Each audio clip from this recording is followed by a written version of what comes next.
Olá, boa noite. A DV Labuta está ao vivo em mais uma quarta-feira de lives. Estou aqui toda maravilhosa, maquiada, toda bonitona para conversar com vocês hoje sobre adicional de insalubridade e adicional de periculosidade, focando nos aspectos práticos. Olá, boa noite para todo mundo que está chegando.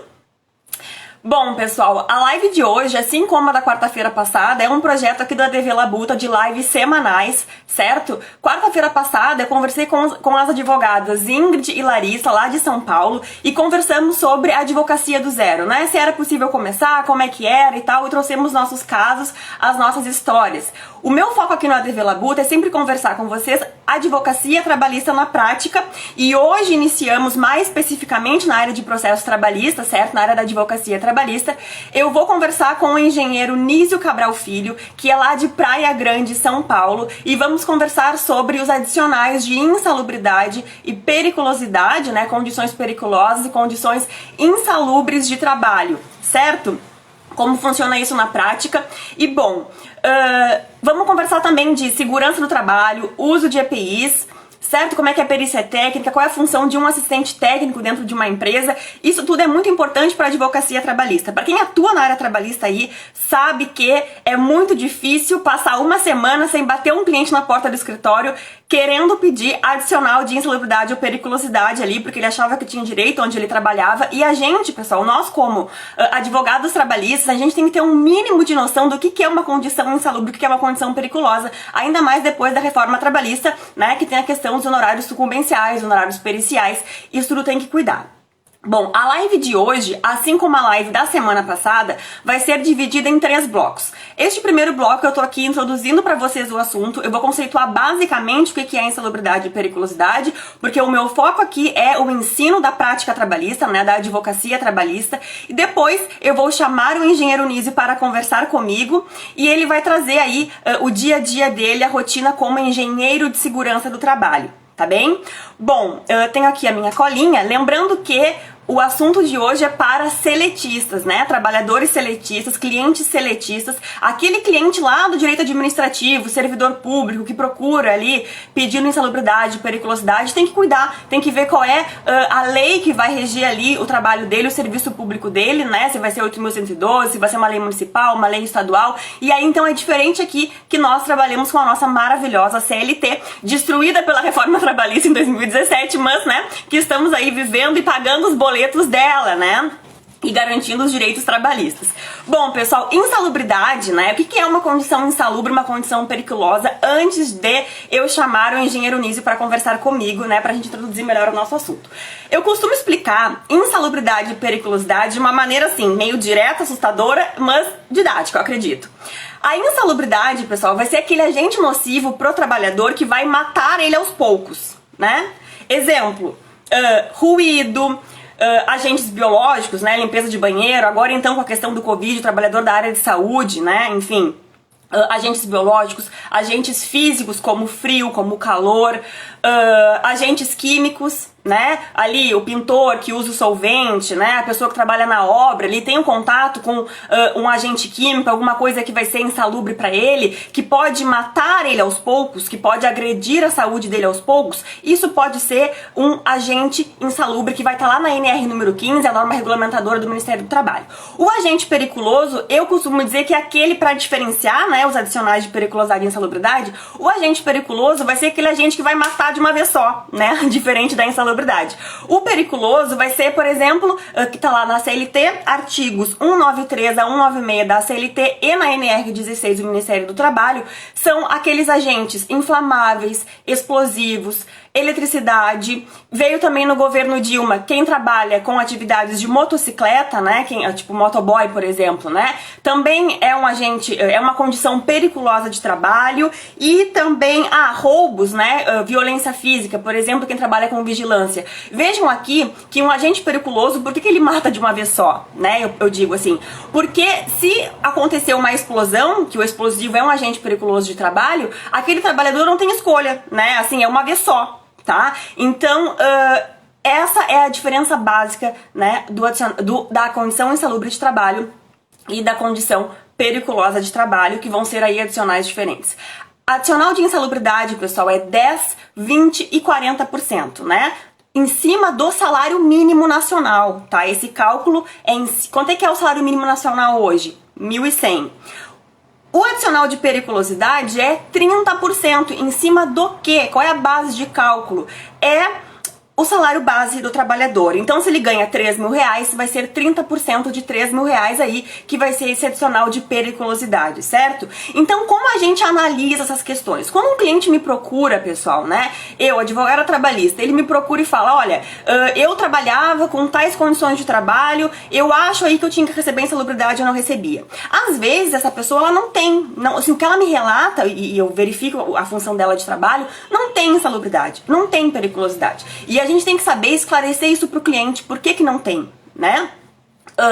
E às vezes a gente acha, não, realmente tem, mas vamos entrar com uma ação judicial, vamos pedir perícia técnica trabalhista, né? Uma perícia técnica judicial. E às vezes eu penso que tem, no fim depois a prova não é produzida porque falta elementos de prova, o perito pode entender que não. Tudo isso, pessoal, são ciências que caminham conjuntamente, né? O direito do trabalho e aí a engenharia e física, química, enfim, né? Que aí o engenheiro traz essa parte para o processo trabalhista. Quando eu peço, por exemplo, uma condenação de alguma empresa ao pagamento de adicional de insalubridade ou periculosidade no processo trabalhista, acontece, eu vou encaminhar isso para o juiz vai marcar uma perícia técnica com o engenheiro que ele mesmo vai nomear, e aí vai acontecer uma perícia lá na empresa. Agora, está acontecendo tudo na forma online, né? Hoje mesmo de manhã eu tive uma perícia online 8 da manhã. E aí eu me acordei correndo para chegar correndo no escritório, porque era bem cedo a perícia. A gente faz ali pelo computador, o trabalhador ele é entrevistado, ele responde as perguntas do perito, o advogado não se manifesta muito, porque na verdade a perícia técnica a gente tá ali só para ver se está acontecendo tudo certo. Depois, esse laudo do perito vai para o juiz, pode ter uma audiência, né, logicamente, para instruir melhor ali a outras questões de prova, depois tem sentença, recurso, enfim. Esse é o procedimento básico de uma reclamatória trabalhista quando a gente pede algum adicional de insalubridade e periculosidade. Mas quando que acontece isso, né? Vocês vejam que quem vai decidir estudar melhor essa questão não é o juiz, que não está adstrito ao laudo, e não sou eu como advogada. É o engenheiro de segurança do trabalho que estuda isso e conhece essas questões, né, e conhece as normas regulamentadoras, e a gente como advogado tem que ter noção para impugnar laudo, para discutir, produzir prova, a gente tem que saber um pouco disso, certo? Eu vou apresentar para vocês o engenheiro Nísio, para poder chamar ele agora, eu vou ler aqui, tá? O engenheiro Nísio, pessoal, ele é engenheiro eletricista e de segurança do trabalho. Ele é especialista em ações trabalhistas envolvendo insalubridade e periculosidade, atuando há 5 anos como assistente técnico judicial, tá? Ele já promoveu redução de perdas em processos, e aí vocês vejam aqui que ele atua, logicamente, bem na área empresarial, né? É bom que nós somos aqui 2 polos. Ele atua como assistente técnico judicial e já promoveu redução de perdas em processos de até 60 mil reais. Atualmente ele é gerente de segurança do trabalho na Doctors, em Praia Grande, São Paulo, e coordena o departamento técnico atuando em diversos mercados. Tá bem? Vou então convidar agora aqui o engenheiro Nísio, se ele... aqui... E ele já vai entrar para conversar conosco. Está ao vivo. Olá, boa noite. Boa noite, tudo bem? Tudo bom? Doutora Jéssica, que legal, que prazer estar conversando aí com toda a audiência do Labuta. Me escuta bem? Prazer é meu. Estão me vendo bem? Eu sim, acho que o pessoal também, pessoal, tá tudo certo aí? Então, áudio, tudo certo? Então, bacana. Que legal. Eu fiz umas adaptações técnicas aqui para ficar legal o áudio e o som aqui para vocês. Bom, primeiro, parabéns pela apresentação, pela introdução, doutora. Excelente definição da insalubridade e periculosidade. Realmente, essa parte bem didática ajuda o pessoal a estar compreendendo, né? Principalmente o trabalhador. E que legal, bacana. Fico muito feliz aqui pelo convite. É um prazer estar falando para a tua audiência aí, que fique registrado, fique gravado aí, para mais pessoas poderem ter acesso a esse conteúdo de qualidade aí que vem compartilhando. Certo. Legal. Muito obrigada pela presença aqui hoje. Nos conhecemos no Instagram, né? Numa questão profissional ali, de a gente encontrar que eu trabalho na área trabalhista, você trabalha com a engenharia de segurança do trabalho, e muito legal, um encontro muito feliz.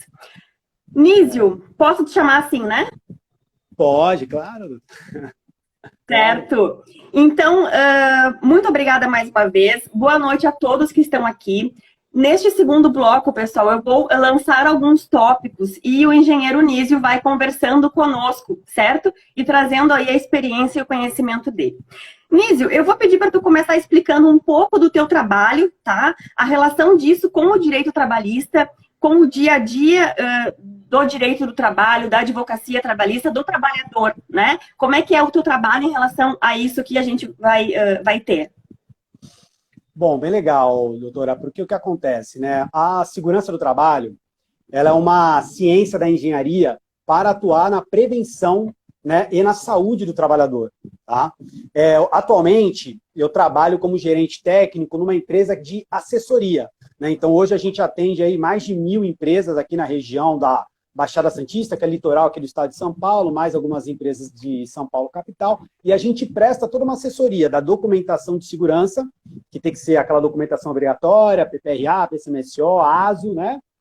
E a gente faz toda uma parte de assistência técnica judicial, caso um dos nossos clientes venham ter aí algum passivo trabalhista, alguma ação trabalhista para a gente poder estar atuando, né? Então, principalmente eu, como gestor do departamento e engenheiro de segurança do trabalho, uma das minhas frentes é estar atuando em parceria aí com diversos advogados aqui da região, diversos departamentos jurídicos de empresas que atuam tanto na parte do contencioso, né, para fazer um trabalho preventivo na empresa, e no caso também de uma ação trabalhista, para a gente poder estar dando ali um subsídio técnico para a empresa, né?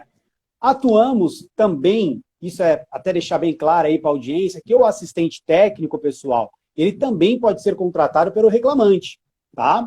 Eu até já quebrando um pouco a nossa sequência, o protocolo, mas é importante a gente falar sobre isso, porque em muitos casos, doutora, o próprio trabalhador abre mão de um direito que ele tem constitucional, né, pelo CPC, de ter um assistente técnico, algumas vezes por falta de recursos, né, porque às vezes o valor da causa, a gente sabe que fica um pouco mais acima esse investimento, né, mas o assistente técnico atua tanto pelo lado da empresa, tanto pelo lado do trabalhador. Aqui, nós atuamos pelos dois lados. Claro que eu tenho uma questão de ética profissional com as empresas que são minhas clientes, né? Então a gente tem preferência para eles nos casos, mas o assistente técnico, ele atua das duas formas, tá? E o que eu acho bacana, a gente já está passando para a audiência, é com relação a esse mito da insalubridade, pessoal, tá? Muita gente acredita que a insalubridade ela é um benefício, principalmente o trabalhador, né? Ele acredita que ele recebendo aquele 10, 20 ou 40% ali no lerite, no contra-cheque, ele acredita que ali está fazendo um bem. E na realidade, pessoal, não é, né? Até para as empresas, né? Isso não é bem visto, digamos assim, para o juiz. Quando a empresa paga o adicional de insalubridade, eu falo muito isso aqui na minha caixinha, no meu Instagram. Quando a empresa paga o adicional de insalubridade, significa que ela está assumindo que ela não está investindo em segurança do trabalho, né? Então, ela se absteu da responsabilidade até social que ela tem de garantir a saúde e a segurança do trabalhador e está pagando lá o adicional de insalubridade, né? Então, esse é o primeiro paradigma que a gente precisa estar quebrando, né? Então, a insalubridade, diferente da periculosidade, a insalubridade ela consegue ser neutralizada e até eliminada, né? Com quê? Com medidas de segurança, com medidas de proteção, EPI, enfim.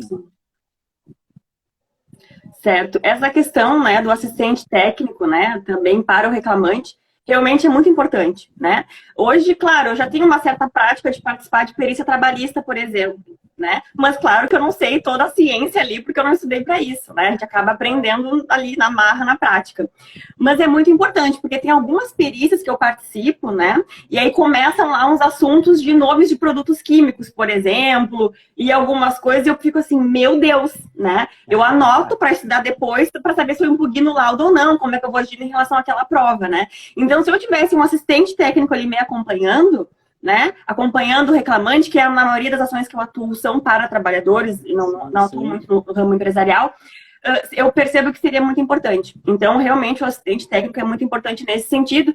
E isso que você falou do mito da insalubridade, né? Da gente pensar assim, não, o adicional é muito bom receber esse adicional, e na verdade a gente tem que pensar que a insalubridade é, né, como eu falei no início, um agente nocivo para o trabalhador, né? É um agente nocivo para a saúde dele, né? Que o dinheiro vai acabar não pagando essa questão da saúde aí, né? Se tiver algum problema. Não, e é importante. Nísio, E é importante pode até para falar. complementar essa questão do advogado, né? Porque tem muitos colegas que têm uma experiência já, com uma dinâmica trabalhista, já conhecem, já participaram de várias perícias, mas eu acredito que hoje, atualmente, até com a reforma trabalhista que a senhora comentou, com várias jurisprudências, súmulas, tanto material que os advogados precisam estudar, eu acredito que o assistente técnico, nesse caso, ele atua com uma parceria para poder economizar o ativo mais importante que o advogado tem, que é o tempo, né? Então, é muito prazo, Certo. precisa atender os prazos, e o assistente técnico, muitas vezes, ele entra justamente para poder auxiliar nesse ponto, né? Então, eu estou aqui na Praia Grande, litoral de São Paulo. Essa semana eu atendi um cliente em Londrina, no Paraná, que precisava elaborar uns quesitos, precisava olhar a documentação de segurança da empresa, montar ali uma estratégia mais ou menos de impugnação, de montagem dos quesitos para o laudo. Impugnar o laudo, sim. O advogado me chamou e falou: Nísio, eu preciso fazer para amanhã. O que para mim eu demoro 1 hora, 2 horas, ele demora 3, 4, 5 horas para entender, né? Então, o assistente técnico acaba colaborando muito, gente, nessa questão do tempo, né? Então, isso é importante deixar Exato. registrado. Porque a questão da perícia, né? Ainda mais para quem me segue e está começando na advocacia trabalhista e quer aprender sobre advocacia trabalhista, perícia técnica, né? Pedido, prova de insalubridade e periculosidade é um momento muito chato quando tu não tem muita noção, né? Porque são realmente pontos de o que é um agente biológico, o que é um agente físico, agente químico, que é chato pra gente que estudou direito, né? Que não é a nossa área. Então, é um momento difícil de fazer prova. Depois que a gente se acostuma, vai que vai, né? Eu tenho feito muita perícia técnica agora na pandemia online, assim, e já estou acostumada, assim, com o nome das coisas, de produto, né? Quando a limpeza de banheiro tem que ser de grande circulação, eu sei que a prova vai ser daquilo ali, mas é claro que a gente tem que estar sempre estudando e ter um aporte de um profissional da área, eu acho que que é bem interessante. Senhor Nísio, vou fazer uma próxima pergunta, tá? Para a gente focar um pouco mais nessa questão de segurança do trabalho, tá? EPI, né? Equipamento de proteção individual. Qual é a importância de ter isso numa empresa, tá? E uma pergunta, o EPI, ele lide só a insalubridade ou a periculosidade também, né? Que eu acho que essa é uma confusão que a gente acaba fazendo. E os clientes também fazem essa confusão, né? Excelente, Qual é a excelente. importância disso? Excelente pergunta, doutora, porque o que acontece? O EPI, tanto na CLT quanto na NR15, que trata sobre a insalubridade, ela é bem clara quanto a isso, né?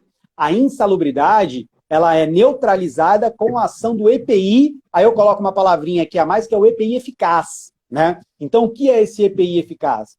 Né? A empresa, o empregador, ele pode expor o trabalhador numa ação insalubre desde que consiga neutralizar, né? Lembrando que o EPI, ele é a última medida na hierarquia das medidas de controle prevista na NR6, que é a norma regulamentadora que trata sobre o EPI, né? Então, o EPI, ele é a última medida que a gente tem que adotar para o trabalhador. A senhora estava dando o exemplo do produtos químicos, né? Tem um rol extensivo de produtos químicos que são considerados insalubres, mas precisa verificar se realmente a empresa precisa usar aquele produto químico. Será que não dá para substituir? Né? Será que dentro daquela linha de trabalho, todos os trabalhadores têm que estar expostos? Isso aí é uma medida administrativa. Será que não tem como fazer uma medida que possa substituir esse produto? Né? Depois de ter pensado nessa antecipação, aí sim, vamos fornecer o EPI. E aí, o próprio fabricante desse produto químico, ele já determina para a gente qual é o EPI necessário para estar manipulando. Né? Então, uma luva látex, óculos de proteção, luva, e todo esse contexto, né, de utilização consegue neutralizar a insalubridade, desde o que a empresa possua o EPI eficaz, pessoal. E o que é esse EPI eficaz? A empresa não basta fornecer, ela tem que fornecer o EPI, ela tem que treinar o trabalhador, ela tem que ter EPI disponível para troca imediata, precisa ter um procedimento de trabalho para o trabalhador saber quando trocar, periodicidade de troca bem definida. Então, são vários critérios previstos na NR6 e na norma regulamentadora número 1, para que o próprio perito, no dia da perícia, possa constatar que aquele EPI foi eficaz para neutralizar a insalubridade daquele agente. Um exemplo bem didático, né, nesse bate-papo que a gente dá com relação ao ruído, né? O nível de pressão sonora, que a gente faz, ruído intermitente, né? Que é bem comum aqui, né? Então, lá na clínica onde eu atuo, a gente tem muitos casos, infelizmente, de perdas auditivas ocupacionais, de trabalhador que fica exposto lá a níveis de ruído acima do limite de tolerância, só que o trabalhador não utiliza o EPI. Né? E o ruído, né, já adentrando aí, né, ele é um agente físico presente na NR15 como insalubre, só que ele é um risco que a gente consegue neutralizar. Basta o trabalhador saber usar o EPI adequado, né? Ou um abafador, ou um tipo plug, enfim.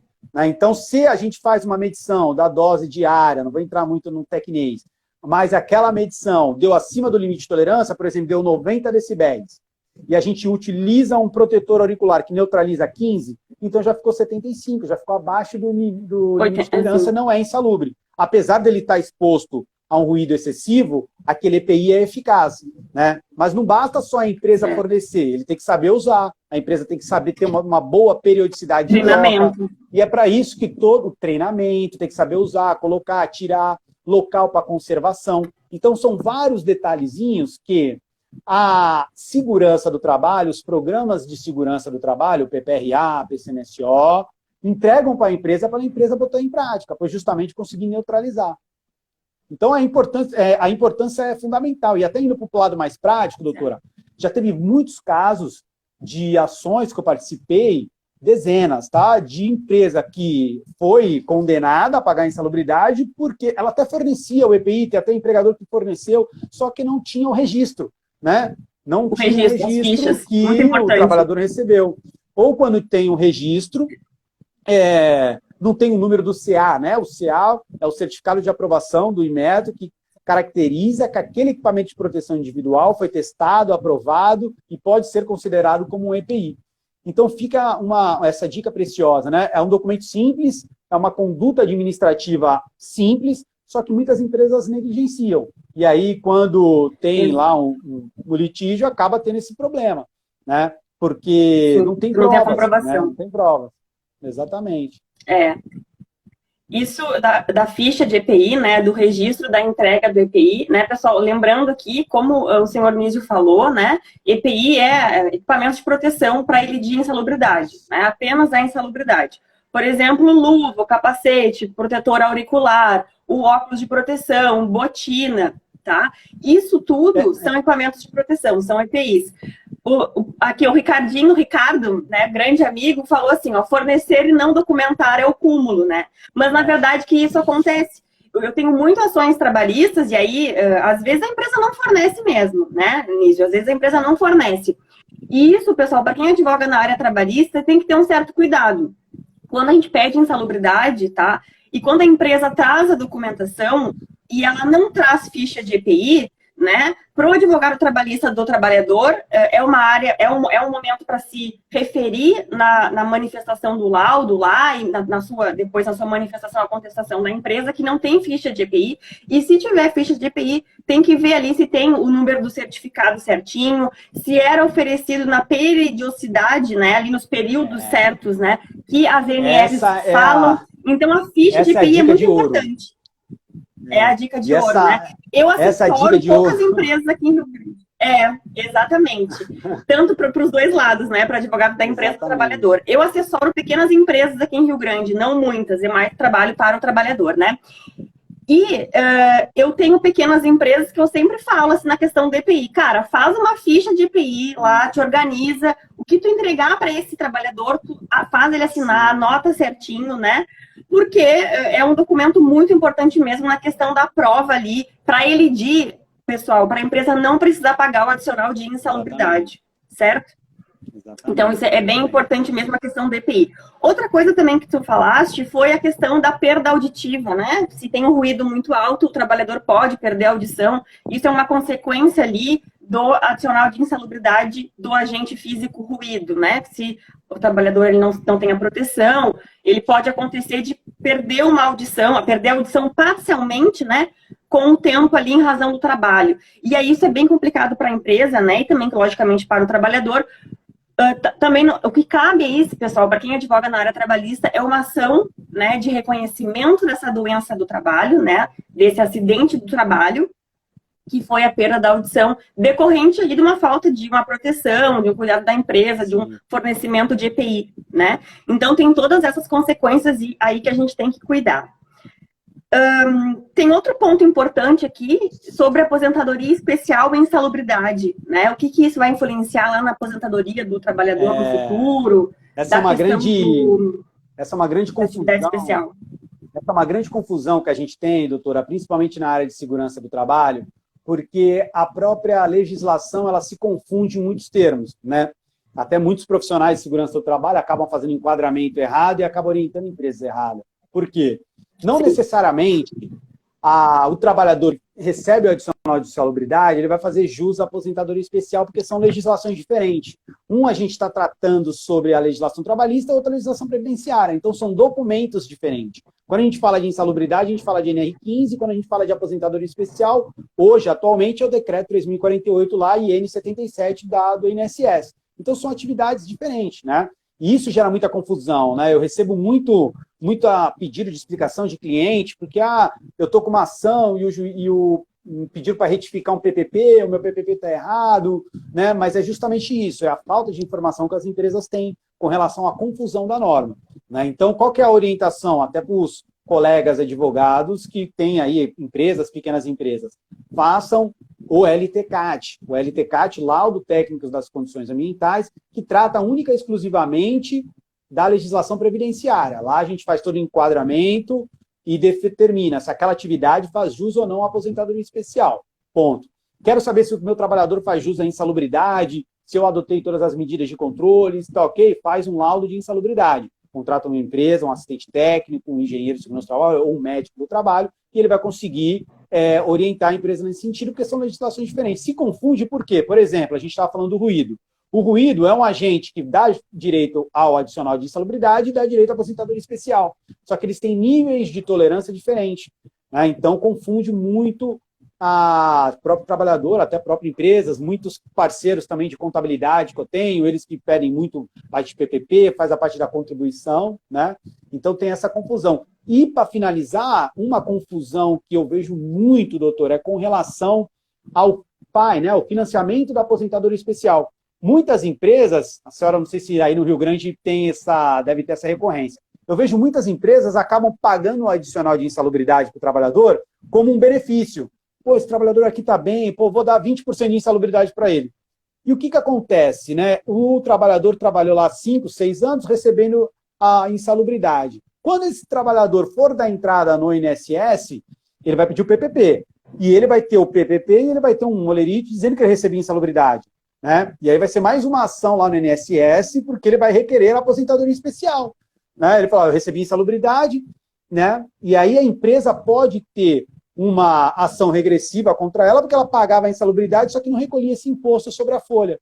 Então, não recolhia, não integrava. Não integrava esse imposto na folha. E aí vai acabar gerando, sim, mais para frente, um passivo previdenciário aí para a empresa, né? Previdenciário para a empresa. Certo. Essa questão da aposentadoria especial mesmo, pra gente, eu também advogo na área previdenciária, né? Menos que na área trabalhista, mas também advogo na área previdenciária. E a aposentadoria especial é um assunto mesmo muito complicado, porque a gente vai ter legislação em vários períodos diferentes, vai ter uma regência de legislação, né? Basicamente, o decreto 3048 lá, não lembro o ano, mas a gente vai ter aí que vão caracterizar a atividade especial ou não, né? E isso o trabalhador tem muito, né? Ele trabalha com insalubridade, ele acha que já vai ter aposentadoria especial. E não é bem assim, vai depender do momento do que atividade. Às vezes tem períodos da legislação que vai dizer, olha, se tu era engenheiro tal, tu vai receber. Ah, mas eu era engenheiro de manutenção. Engenheiro de manutenção não está na lista de atividade especial de tal período. E aí a pessoa não vai ter aquele período reconhecido como especial. Como que tu explica isso para esse cliente, se não chorando, né? Porque é difícil, é muito complicado. E aí, veja só, isso envolve muito mesmo, né, essa questão da gente ter o conhecimento da lei, dos quais são os agentes, quando é LTCAT também, como, né, tu falaste. Agora eu tô atrás de numa empresa e eu não consigo achar, eu não consigo pegar esse documento E isso também é muito importante que a empresa já emita, né? Eu não sei, assim, como que a gente pode fazer se a empresa não emitiu, por exemplo, senhor Nísio, como é que a gente faz para... É possível emitir isso depois? Como é que o advogado pode fazer para entrar em contato com a empresa e ter esses documentos aí que são importantes para uma aposentadoria especial, por exemplo? Excelente, excelente, doutora, porque assim, essa questão do LTCAT, né, é uma legislação, como eu digo, uma legislação específica previdenciária, então tem que o profissional, o único profissional habilitado para fazer o LTCAT é o engenheiro de segurança do trabalho e o médico do trabalho. Então é uma, digamos que é uma classe exclusiva que é habilitada para fazer isso, que tem a qualificação, enfim. Apesar de, tá, abre parênteses, a nossa formação como profissional de engenharia de segurança do trabalho, isso eu falo com propriedade, que eu dou aula no curso de pós-graduação, e a carga horária que fala de aposentadoria especial é mínima, né? Então o profissional tem que ir aí estudando. Mas, enfim, nesse caso, se a senhora comentou que a empresa não tem o LTCAT, existe solução. Tem que dar uma olhadinha lá na IN 77, que a gente consegue fazer um LTCAT extemporâneo, né? Então, até mês passado, eu fiz um aqui para uma empresa parceira nossa, ela não tinha o LTCAT daquele período que o trabalhador laborou lá naquela atividade, a gente foi lá, fez o LTCAT atual e ela fez uma declaração de extemporaneidade, garantindo que aquele ambiente de trabalho não sofreu modificações, que os fornos eram o mesmo, fiz uma medição de calor, né? Então, o forno era o mesmo, a atividade do trabalhador, eu tinha um paradigma, né? Então, o trabalhador trabalhava 10 anos atrás, ele era padeiro. Hoje tinha um padeiro que faz a mesma coisa, assa o mesmo pão, na mesma condição, e aí a empresa assumiu essa responsabilidade, fazendo essa declaração de extemporaneidade, anexamos o LTCAT, junto com a declaração, e fizemos o PPP e deu entrada no INSS. Então, existe solução técnica para isso. Existe sim. Tá. Ótimo, bom, muito bom saber. O senhor já trabalhou como perito técnico trabalhista? Eu acho que sim, né? Tive uma oportunidade, não é a minha especialização, digamos assim, né? Porque eu já atuei como perito uma vez no TRT2 aqui no ano de 2013, né? Mas como eu fui oficial do Exército durante muitos anos, e eu não tinha disponibilidade para estar atuando, né? E naquela época, antes da reforma trabalhista, tinha muitas ações. E eu não conseguia estar disponível para o juiz. Aí eu acabei fazendo a segunda eu meio que atrasei o laudo, e aí eu já fui meio que eliminado da vara que eu tinha me cadastrado. E aí, enfim, tinha outras atividades profissionais. Porque assim, a atividade... É uma área difícil de entrar, né? É difícil de entrar e fácil de sair, né? Difícil de entrar. Mas, naquela época, tinha muita perícia, né? Antes da reforma, tinha muita perícia. Então, eu não conseguia dar conta devido à minha atividade profissional, de servidor público, e, enfim, aí acabei não atuando mais, mas sempre atuei como assistente técnico, até de forma indireta, né? Que eu gosto de falar. Né? Por exemplo, eu tenho clientes em Londrina, clientes no Rio de Janeiro, né? Então, quando quer que faça perícia, diligência, a gente sempre tem um parceiro em alguma região. E aí eu atuo desde 2012, 2013 como assistente técnico. Né? Mas como perito, né, se for lá procurar, eu tenho um cadastro, mas só uma vez. Aqui em Rio Grande são os mesmos peritos há bastante tempo, assim. É um pessoal, são engenheiros bem bons, assim, um pessoal bem legal também, e que a gente acaba já conhecendo, né, de tanto fazer perícia com eles, e é um pessoal bem bom. Pessoal, para quem está entrando agora na live, a gente está conversando sobre insalubridade e periculosidade na prática, certo? O senhor Nísio, ele é engenheiro de segurança do trabalho, engenheiro eletricista, e ele atua nessas questões de prevenção da empresa, de analisar quando tem condições de insalubridade, condições de periculosidade numa empresa, que vão aí ensejar o pagamento de adicional ou não ao trabalhador, lembrando que sempre a ideia é a saúde e segurança do trabalhador, evitando aí o pagamento desse adicional, também como forma, logicamente, de proteger a saúde desse trabalhador, certo? Nós, como advogados, né, como é que, pessoal, para que está chegando agora, quando a gente entra com uma reclamatória trabalhista e na hora lá de produzir a prova, né, a gente pede um pagamento de adicional de insalubridade ou de um adicional de periculosidade, vai ter uma perícia técnica, né, geralmente tem a perícia técnica feito por um engenheiro, geralmente também engenheiro de segurança do trabalho, e ele anexa um laudo no processo, né? E o assistente técnico, pessoal, né? Ele tá aí também para acompanhar não só o reclamante, né? O autor da reclamatória trabalhista, no caso, nesse caso que eu tô falando aqui de produzir prova pericial, como também a empresa, né? Para analisar ali as condições, porque a gente, né? Porque nós advogados, apesar de fazermos tudo um pouco, né? Não temos todos os conhecimentos, as ciências acabam se conversando aí. Bom, eu não sei se tem mais alguma coisa que o senhor queria acrescentar antes de chegar para as perguntas, tá? Que temos dos nossos seguidores. Eu acho que é só para complementar, né, essa questão do assistente técnico, que é importante, o que eu costumo dizer, eu acho que é uma responsabilidade muito grande, uma confiança muito grande das partes no perito do juiz em não indicar um assistente técnico, né? Tem trabalhistas que não é indicado nem assistente técnico, nem do reclamante, nem reclamado. Então, a responsabilidade está toda no perito, né? E uma das funções que eu falo muito até para o pessoal dos cursos de assistência técnica, eu sempre comento, pessoal, a função do assistente técnico, ele é estabelecer o contraditório, que é uma peça do direito, né? Então, ele precisa estabelecer o contraditório, ver a mesma situação de outro ângulo, provocar um outro entendimento do juiz, né? Até auxiliar o perito na condução da perícia, né? Então, eu até costumo brincar com o pessoal, eu coloco até umas fotos de guerra ali no Instagram, o pessoal achar que tá meio... Mas a perícia em si, a diligência, ela não é uma guerra, né? Ela não é uma briga, a gente está lá para buscar a verdade, para buscar o que for melhor para o trabalhador, o que for melhor para a situação, né? É que o assistente técnico, diferente do perito, né, pessoal, ele não é... O perito, ele é imparcial, né? Ele é os olhos da justiça no campo, o assistente técnico não, né? Eu sou contratado para defender o meu cliente, né? Então eu vou elaborar toda a minha estratégia, toda a minha defesa para o meu cliente. Às vezes, né, eu até converso muito com outros profissionais, e isso é muito difícil, doutora, para o engenheiro, né? O engenheiro, ele tem uma visão muito cartesiana de toda a situação. Se é 2 mais 2 é 4 e ponto. A gente integrou, derivou, acabou.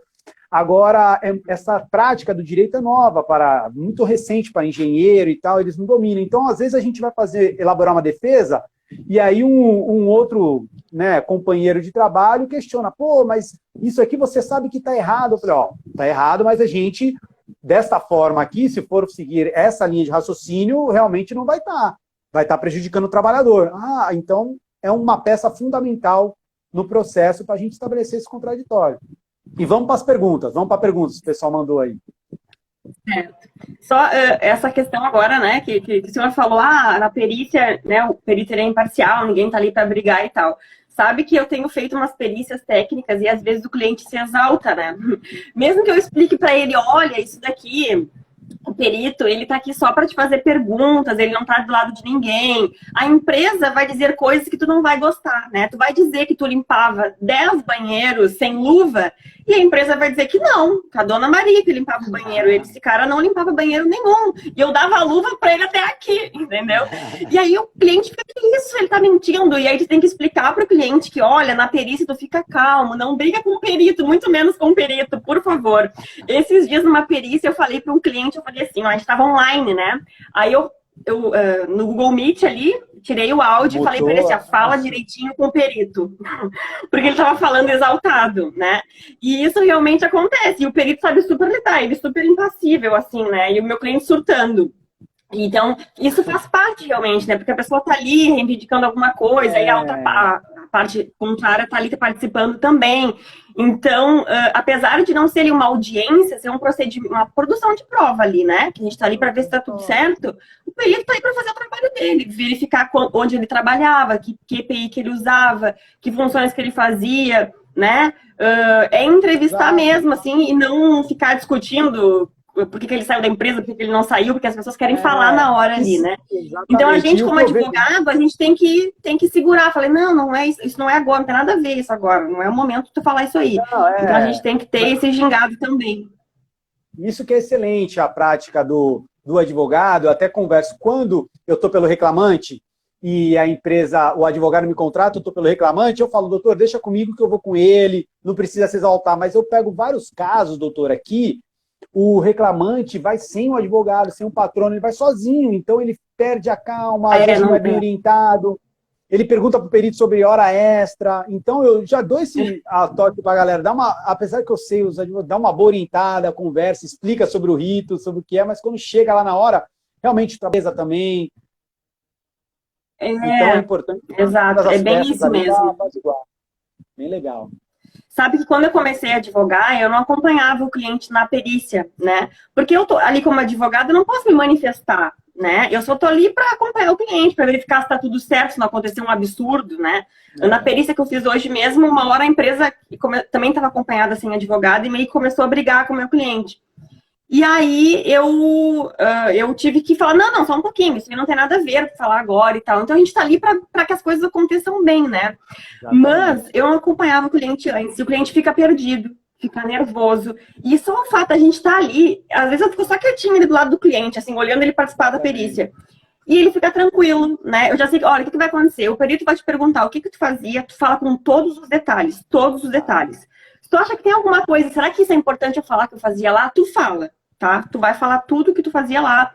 Se tu tiver dúvida, tu pergunta pra ele. Então, tu te explica bem, não briga com ninguém, fica tranquilo. A empresa pode mentir, ou né, se tu falar a empresa, o reclamante pode mentir.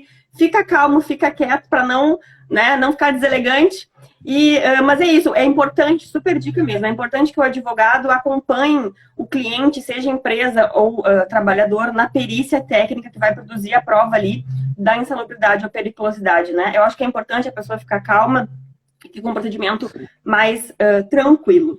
Bom, vamos passar para o terceiro bloco, pessoal. Aqui, a minha sócia, Ingrid Simões, do Família Tudo Igual, comentou assim, ó, é só beliscar o cliente, né? Quando o cliente faz as coisas na perícia. Beliscar não dá, né? Mas a gente dá um cutuco ali para ele parar de fazer barraco. Vamos para o terceiro bloco, que são perguntas, né? Perguntas que os seguidores mandaram. Lancei caixinhas de perguntas essa semana e temos algumas aqui, tá? A primeira pergunta aqui que nós temos é: o reconhecimento de insalubridade e periculosidade prescinde de perícia técnica trabalhista? Então, se a gente pode descartar, eu entendi a pergunta aqui dessa forma, né? Descartar ou não uma perícia técnica trabalhista para produzir uma prova de insalubridade e periculosidade num processo trabalhista, né? Senhor Nísio, até me corrija, né? Eu vou comentar nesse aspecto, mas assim, pessoal, quando um engenheiro de segurança do trabalho, ele trabalha lá, ele produz lá a documentação de segurança do trabalho da empresa, né?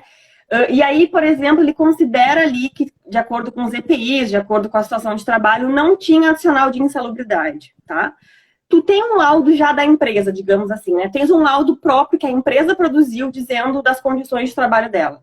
Quando a gente entra com uma ação trabalhista dizendo, pois é, mas tem sim adicional de insalubridade, porque existia condição insalubre e não era pago adicional de insalubridade, e acontece uma perícia técnica trabalhista, outro engenheiro vai reavaliar o trabalho que o engenheiro anterior da empresa fez, né? É isso, certo?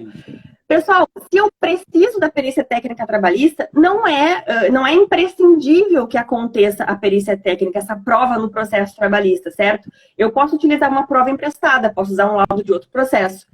Eu posso utilizar o laudo da própria empresa e produzir uma prova testemunhal, mas aí eu não vejo que é o melhor caminho, né? Pode acontecer um acordo, as partes reconhecem ali, realmente, vamos reconhecer o adicional de insalubridade e vamos discutir o processo das horas extras, mas a insalubridade não precisa de perícia, a empresa vai reconhecer, vai descartar a perícia técnica trabalhista. Às vezes, pessoal, isso aqui é muito importante, está lá na convenção coletiva, né? O trabalhador tem uma convenção coletiva já da categoria dele e a própria convenção coletiva diz que o trabalhador da categoria tal, função tal, vai receber 20% de insalubridade. Não interessa, vai receber. Eu não preciso de prova pericial técnica, né? Tem que ver lá na convenção coletiva do trabalhador se tem essa previsão, porque eu já não preciso produzir essa prova, certo? Então, assim, não é imprescindível, mas é muito difícil ter uma discussão num processo trabalhista de insalubridade e periculosidade sem ter uma prova pericial técnica com o engenheiro, né? Lembrando que o juiz, ele não está adscrito ao laudo, né? Lá a previsão do CPC, que a CLT se utiliza de forma emprestada, né, de forma subsidiária, mas é muito difícil que o perito não falar num laudo, num processo trabalhista, que o juiz não vá seguir, né? Então, é praticamente imprescindível não acontecer a prova pericial técnica. Respondendo aí a pergunta do nosso seguidor, acho que foi o William que perguntou, que eu acho que está até aí na live. Obrigadão pela pergunta, William. Só para completar, doutora, excelente explicação, realmente é isso. Mas quando a gente fala de esse modelo de laudo que o William comentou, o laudo extrajudicial, né, a gente faz bastante, muita empresa fica com dúvida. Eu sempre oriento, eu falo, o laudo extrajudicial, pessoal, ele é o final de um processo. Né? Então, a empresa dá o EPI, a empresa faz as medições, a gente identificou os riscos, a empresa deu treinamento, aí o engenheiro vai lá, eu vou lá, faço um laudo e eu entrego para a sua empresa. Ó, hoje, nesse dia, o laudo, a gente faz uma analogia que ele é a foto do dia. Nesse dia que eu vim aqui, as condições não eram insalubres. Ponto. Mantenha essa lição de casa. Né? Isso, lógico que, num processo judicial, ele vai dar um peso na defesa da empresa. Falar, ó, calma aí, a gente tinha um programa de segurança, a gente cumpria isso. Já veio o engenheiro aqui e falou que não tinha. Isso ajuda a empresa a não ter um problema trabalhista. Só que não isenta de ter uma ação. Né? Não isenta.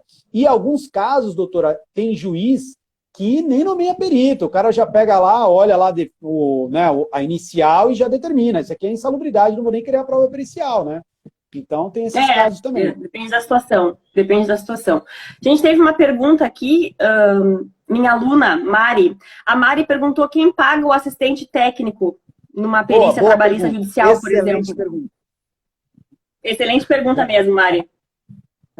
Importante, é o que a gente quer, né? A gente quer honorários. É importante. Excelente, a melhor pergunta. Mas é legal, porque isso é um mito também, doutora, que eu acho muito bacana estar comentando sobre a função do assistente técnico, porque diferente do perito, o perito, quando ele apresenta o laudo dele, os honorários dele, ele tem toda uma estrutura para fazer um cálculo, para justificar por que ele está pedindo aquele valor, senão também o advogado já cai matando, impugnando o pedido. Mas o assistente técnico não. O assistente técnico ele não tem, ele é uma parte contratada, é uma relação comercial com o meu cliente. Né? Se eu quiser, eu já fiz assistência técnica gratuita quando eu estava começando. Eu falei, não, doutora, passa para mim que a gente vai resolver isso aqui. E já resolvi. Né? Então, é um valor, quem paga é a parte contratada. Né? Então, se eu estou atuando pelo reclamante, que justamente é a parte mais fraca do processo, tem um poder aquisitivo menor que o de uma empresa, eu não vou cobrar a mesma coisa que a empresa. Eu falo isso para os alunos, eu falo, cara, não tem como. Né? Então, eu estou pedindo lá, tem um pedido de insalubridade de 10 mil reais, ele vai cobrar uns honorários de 8, não faz sentido.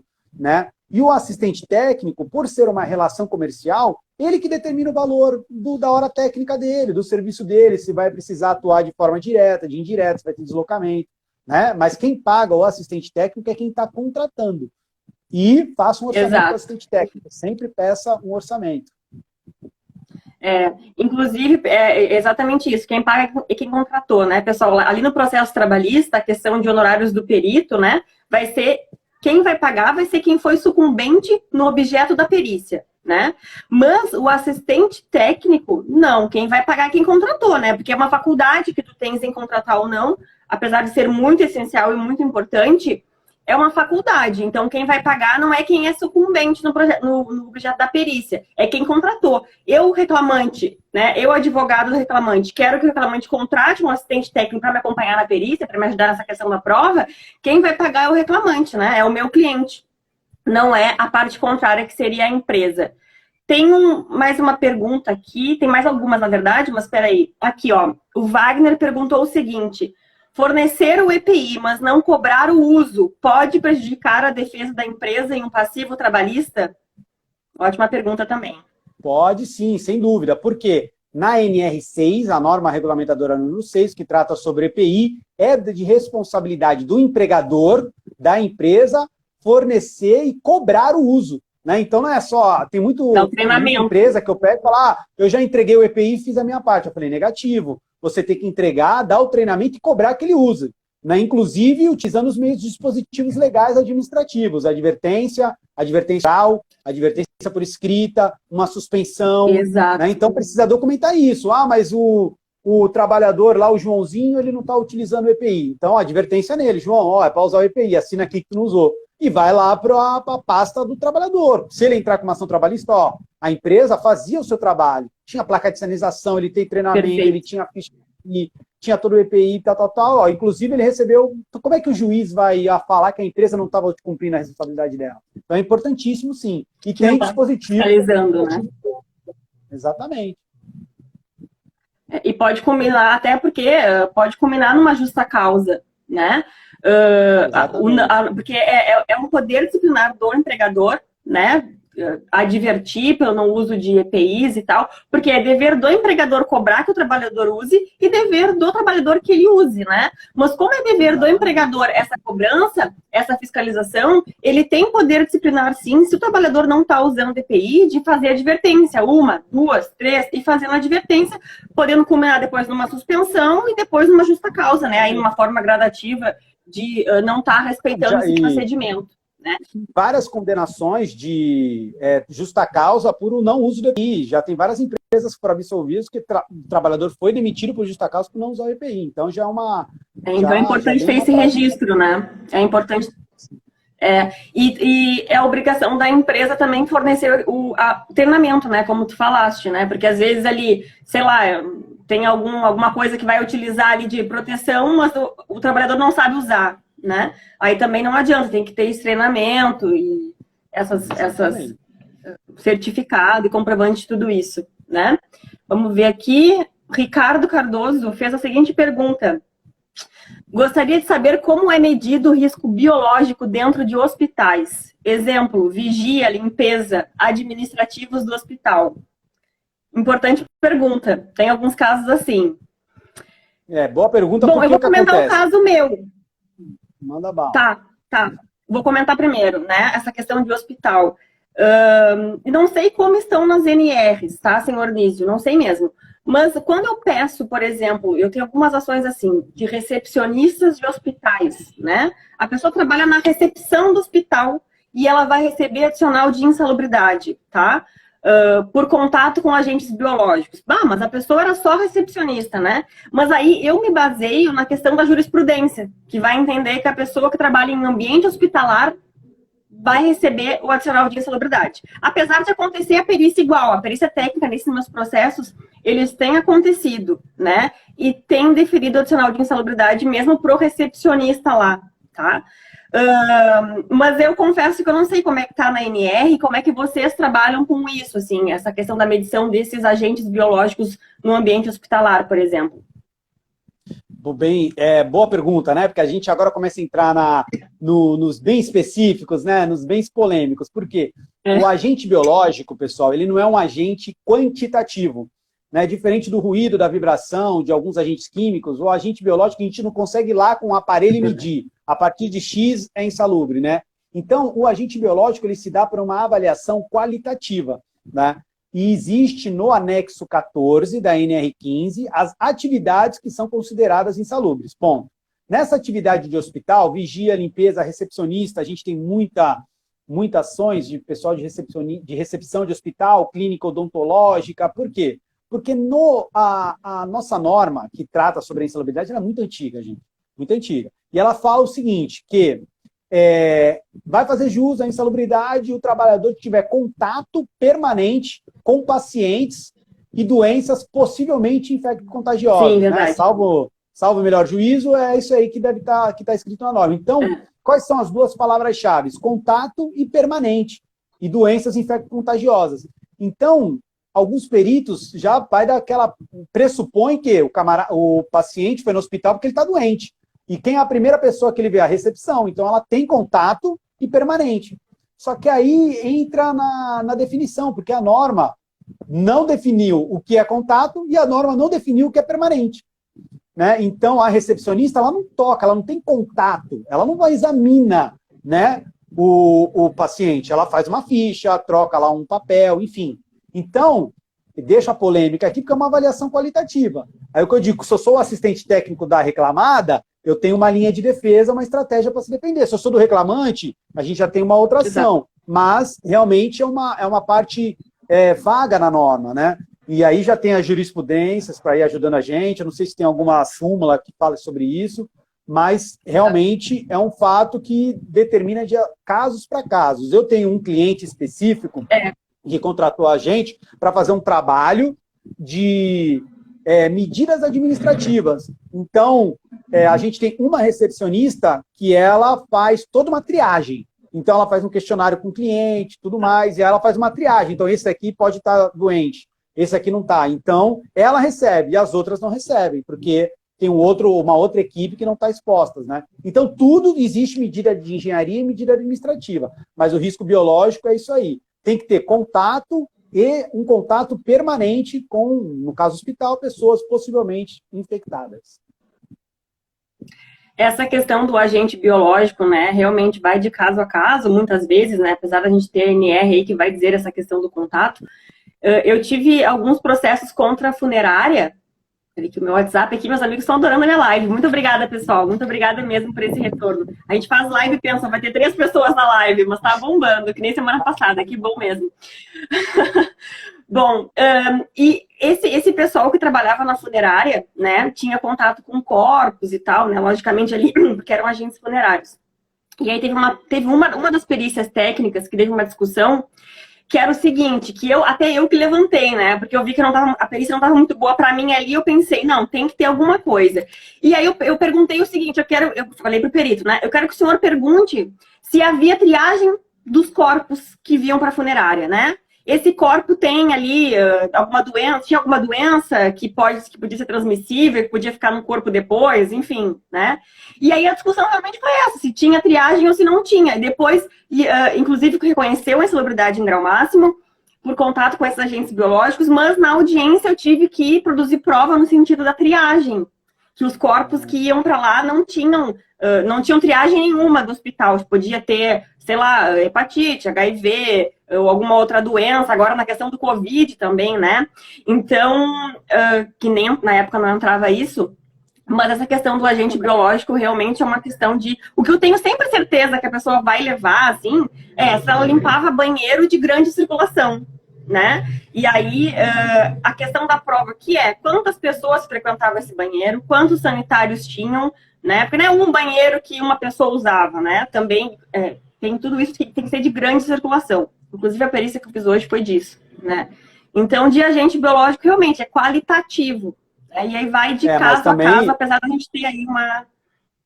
mas vai a mesma linha de raciocínio com relação ao EPI, tá? Então, a gente tem o risco biológico, mas se o trabalhador está utilizando todo o EPI, a gente consegue também ter uma linha... Nesse caso, tem uma linha de ação. E no caso aí do pessoal do cemitério, é que a nossa norma, por ser muito antiga, ela deixa muito genérico o termo. Então, ela fala lá que é cemitério, exumação de corpos, ponto. E aí fica ali, exumação. Quem é que faz exumação? Quando é que faz?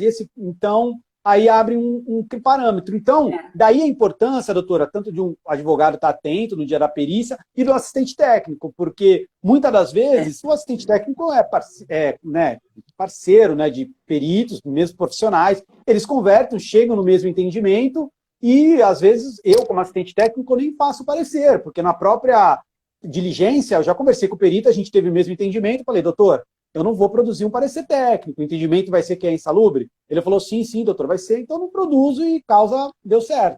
Né? Nesse caso, ele falou, não, doutor. Ou tem casos que também ele fala, não vai ser, aí eu tenho que trabalhar para fazer impugnação. Quando a empresa leva assistente técnico, eu penso, ai meu Deus, né? Porque aí a gente trava ali uma discussão, e aí, claro, logicamente a pessoa é especialista naquilo, eu não sou especialista, né? Eu tenho bastante conhecimento, e às vezes eu forço a barra mesmo, eu vou forçar a barra que a pessoa fazia isso pra mim dar insalubridade, e eu vou querer que o perito pergunte aquilo ali, porque eu não sei, não é a minha área de especialidade, né?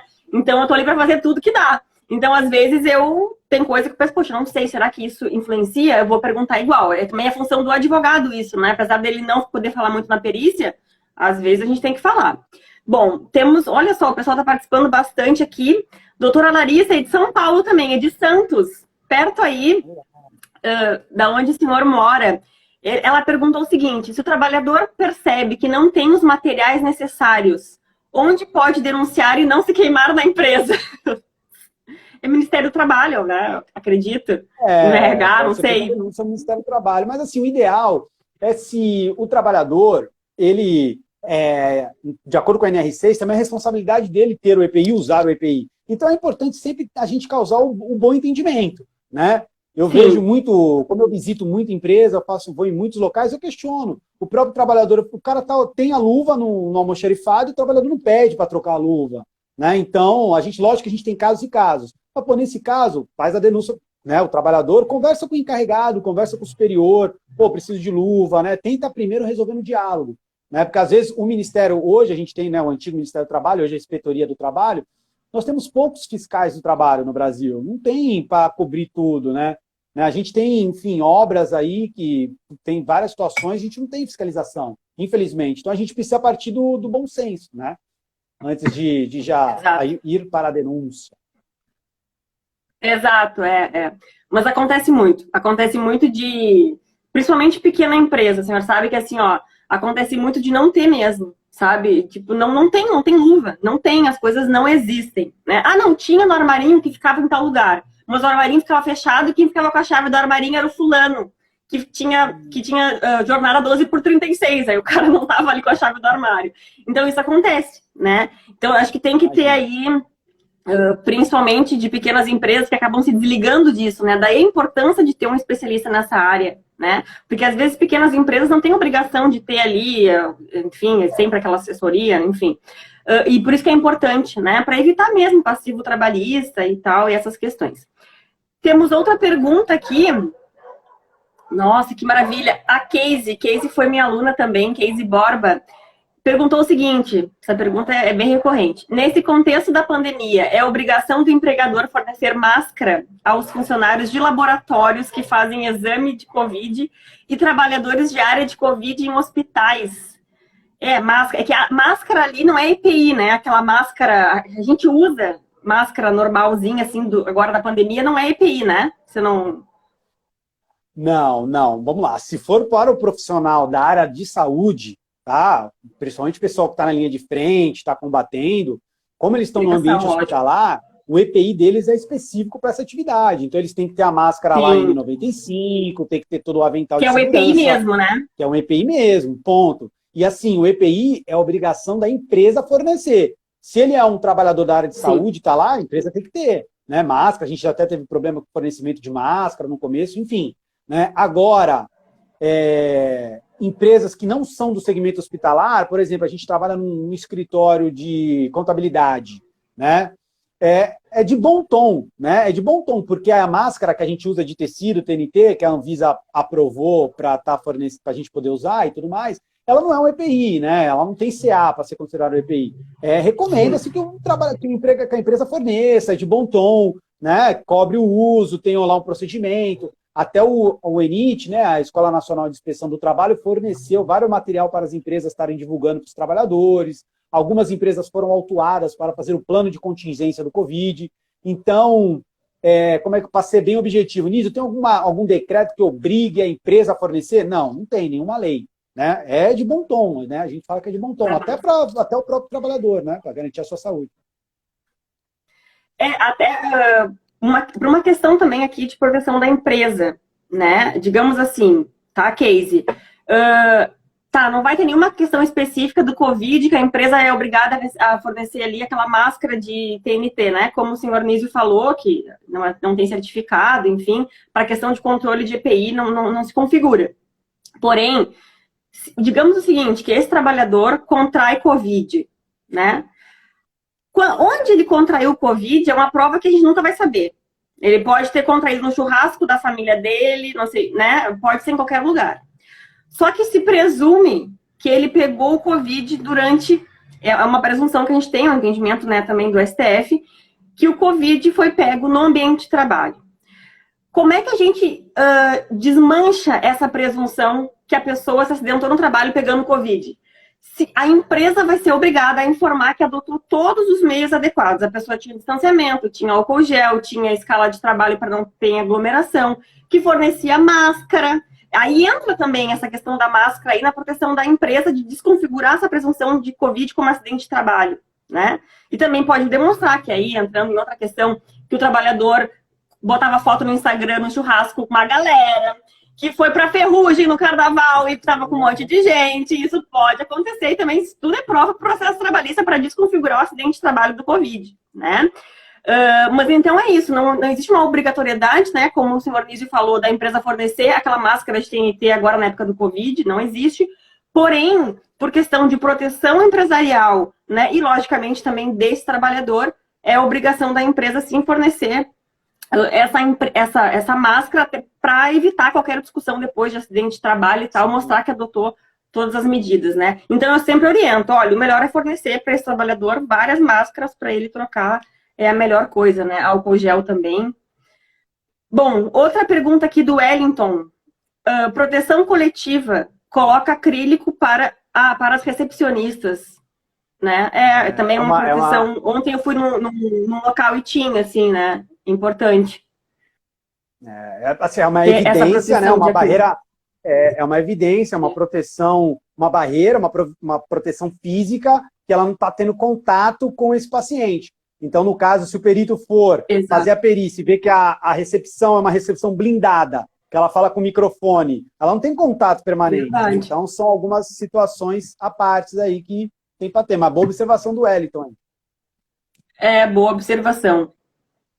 Bom, uma pergunta do Leonardo, advogado aqui em Rio Grande também. Boa noite, Leonardo.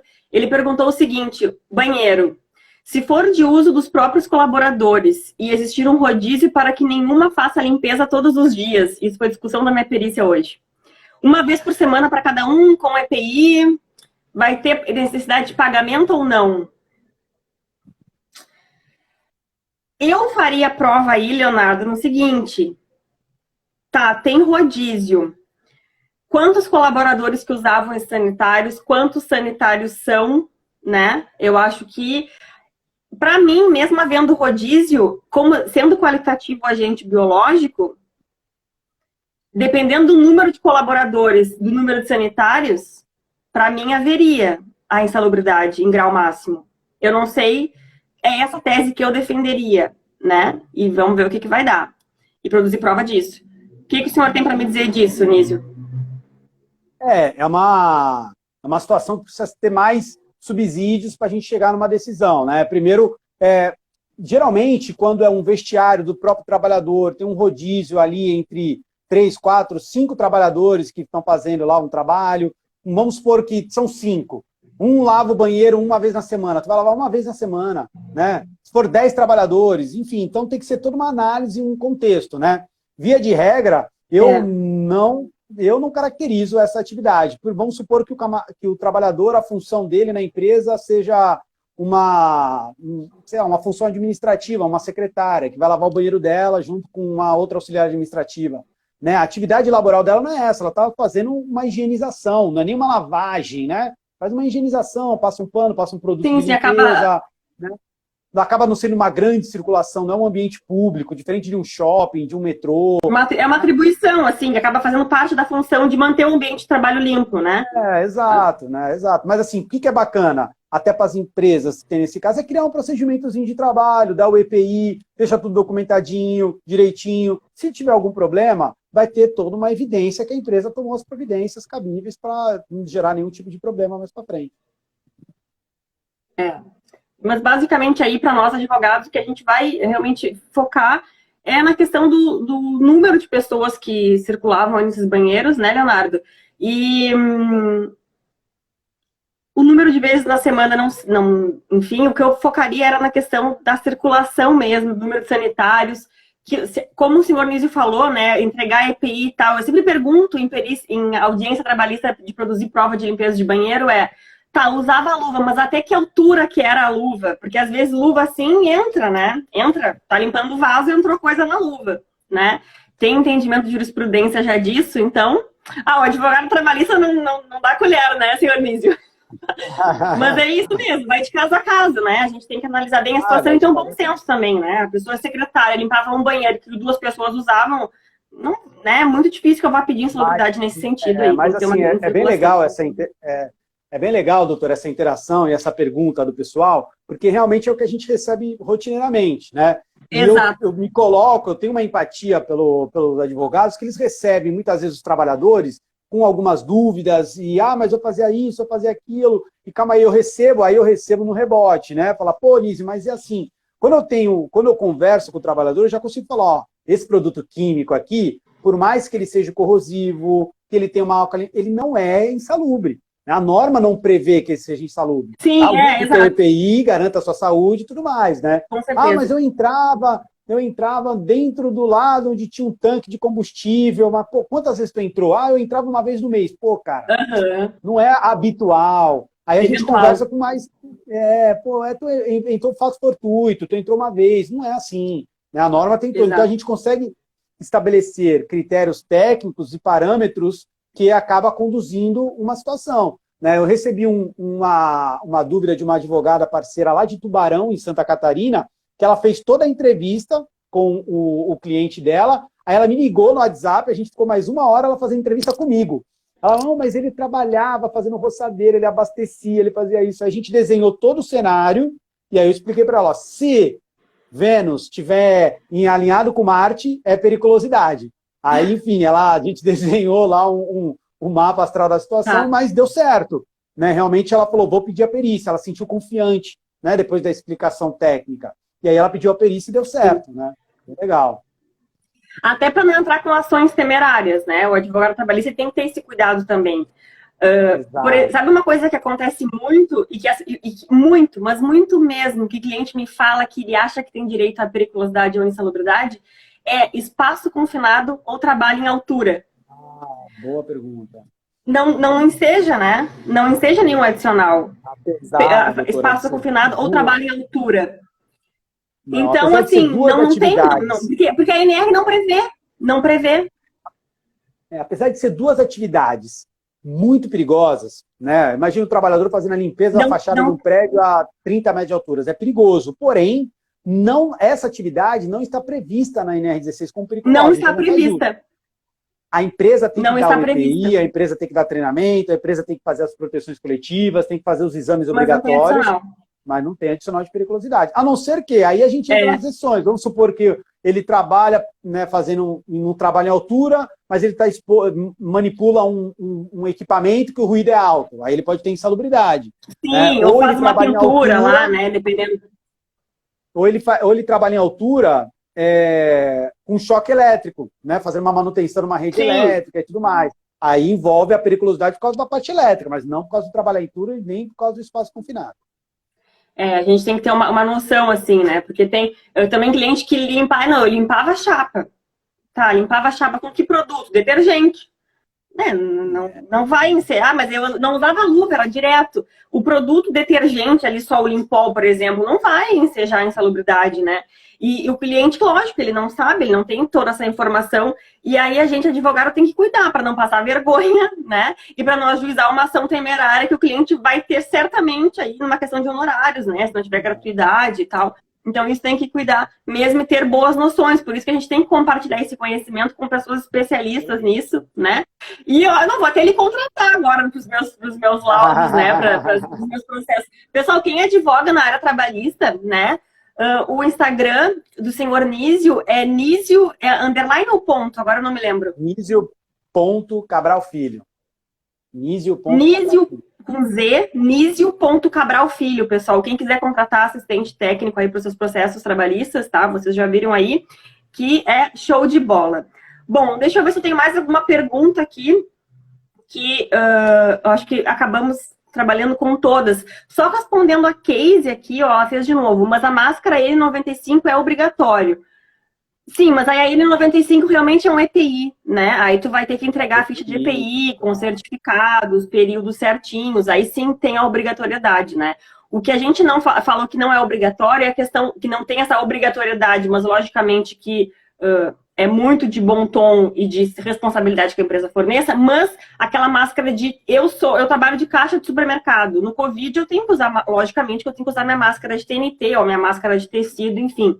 Essa máscara de tecido ou de TNT por causa do Covid, né, para a pessoa ali que é caixa do super, o recepcionista, ou qualquer outra atividade, que não é da área de saúde, por exemplo, não é obrigatório, né? Não é um EPI, não é obrigatória a entrega.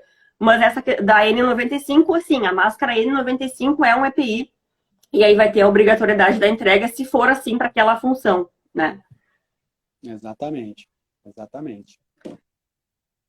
Acho que é isso, então. O senhor tem mais alguma coisa para complementar? Alguém tem mais alguma coisa para perguntar? Pessoal, só quero agradecer. Obrigado, doutora Jéssica, pelo convite. Foi um prazer. Fica aberto aí para próximas lives, próximos temas. Conforme for surgindo as dúvidas, as perguntas, mandem lá. Segue lá o meu Instagram, porque eu tenho caixinha também, eu abro lá de vez em quando para tirar dúvida. No link do meu Instagram tem o meu contato do WhatsApp. Clica lá, a gente proposta. E vamos aí ajudando aí tudo mais. Certo, muito obrigada mesmo, adorei muito nossa conversa de hoje, foi muito produtiva, aprendi bastante também, o pessoal também, muito obrigada. Pessoal, muito obrigada a todo mundo que ficou aqui, fomos mais de 10 sempre, chegamos a 20 e poucos na live de hoje. Muito obrigada, uma boa noite para todo mundo e bom restinho de quarta-feira, certo? Tchauzinho e nos acompanhe no Instagram. Tchau. Tchau, tchau, valeu. Valeu.